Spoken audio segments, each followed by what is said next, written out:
Egunon, bideo honetan orri bat sortzeko prestaketekin hasiko gara. Horretarako, eduki pribatuak sortzeko eta antolatzeko aukera ematen duten tresna batzuk aurkezten dira.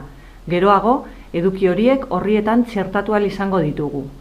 Proiektu edo lan bat erakusten duen portafolio edo orri bat egiten hastean, komenigarria da geroago beharko ditugun dokumentuak eta baliabideak biltzea.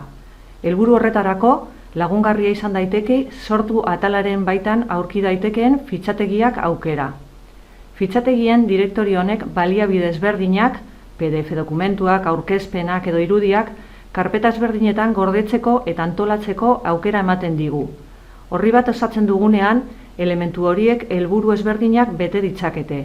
Alde batetik, egindako lanaren emaitzak aurkezteko aukera ematen dute. Bestetik, irudiek eta eskemek orrialdearen egituraren antolaketa errazten dute, eta elementu garrantzitsuei erreparatzen diete. Adibidez, dokumentuetarako karpeta bat sor dezakegu, beste bat irudietarako eta hirugarren bat blogeko baliabideetarako.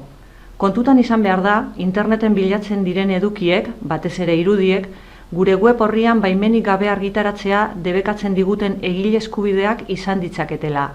Arazori konpontzeko, irudiak berrerabiltzeko aukera ematen duten lizentziak dituzten irudi biltegietara jo dezakegu, eta askotan egileari erreferentzia egin behar zaio.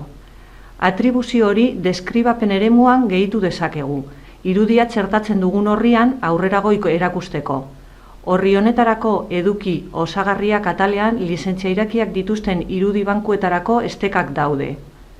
Azpimarratzekoa da gainera, erabiltzaile bakoitzak 50 megako kuota duela dokumentuak kargatzeko. Kanpoko tresnekin sortu diren baliabide horiez gain, interesgarria izan daiteke beste eduki batzuk gehitzea. Adibidez, lan jakin baten garapenari edo testuinguruari buruzko azalpen zehatzagoak. Horretarako, baliagarria izan daiteke egunkarian sarrerak idaztea, blog baten antzeko tresna. Gehitu sarrera sakatuko dugu eta edukiak gehituko ditugu, web editorea erabilita. Egela portfoliok informazio pertsonala gordetzeko aukera ematen du ere, geroago orrietan gehitu ahal izango dena. Alde batetik, kurrikulum atala erabil daiteke. Azpiatal ezberdinak dituen formulario bat da eta bertan titulu akademikoei, lan esperientziari edo nabarmentzeko moduko beste edozein jarduera edo esperientziari buruzko informazioa gorde dezakegu. Era berean, zure helburuak eta trebetasunak alor ezberdinetan deskriba ditzakezu.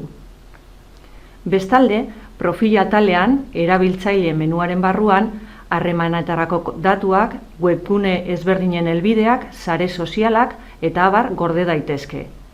Hau, Egela portfolion orriak edo orri bildumak prestatzeko egin beharreko prozedurari buruzko laburpena izan da. Bideo honen azpian, tresna hauei buruzko informazio zabalagoa eskaintzen duten estekak aurkituko dituzu. Hurrengo orrira joan orri editorearen funtzionamendua ikusteko. Mila esker!